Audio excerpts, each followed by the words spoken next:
ಅಸ್ಪಷ್ಟತೆಯಿಂದ ಸ್ಪಷ್ಟತೆಯ ಕಡೆಗೆ, ಆಡಂಬರದಿಂದ ಸುಧಾರಣೆಯತ್ತ, ಜನಪ್ರಿಯತೆಗಿಂತ ಜನಹಿತ ಮುಖ್ಯ ಅನ್ನೋದನ್ನ ನಿನ್ನೆ ಮತ್ತೊಮ್ಮೆ ಅವರು ರುಜುವಾತು ಮಾಡಿದ್ದಾರೆ, ಒಂದು ಸಂದೇಶವನ್ನು ನೀಡಿದ್ದಾರೆ.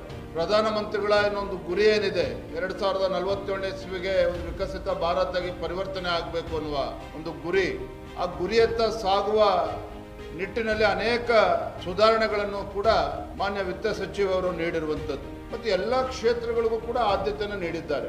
ಕೈಗಾರಿಕೆ ಇರ್ಬೋದು, ಪ್ರವಾಸೋದ್ಯಮ ಇರ್ಬೋದು, ಸೆಮಿಕಂಡಕ್ಟರ್, ಆರ್ಟಿಫಿಷಿಯಲ್ ಇಂಟೆಲಿಜೆನ್ಸ್, ಕೃಷಿ ಕ್ಷೇತ್ರಕ್ಕೆ, ಎಲ್ಲ ಕ್ಷೇತ್ರಗಳಿಗೂ ಕೂಡ ವಿಶೇಷವಾಗಿ ಆದ್ಯತಾ ಕ್ಷೇತ್ರಕ್ಕೂ ಕೂಡ ಹೆಚ್ಚು ಒತ್ತನ್ನು ನೀಡಿರುವಂಥದ್ದು.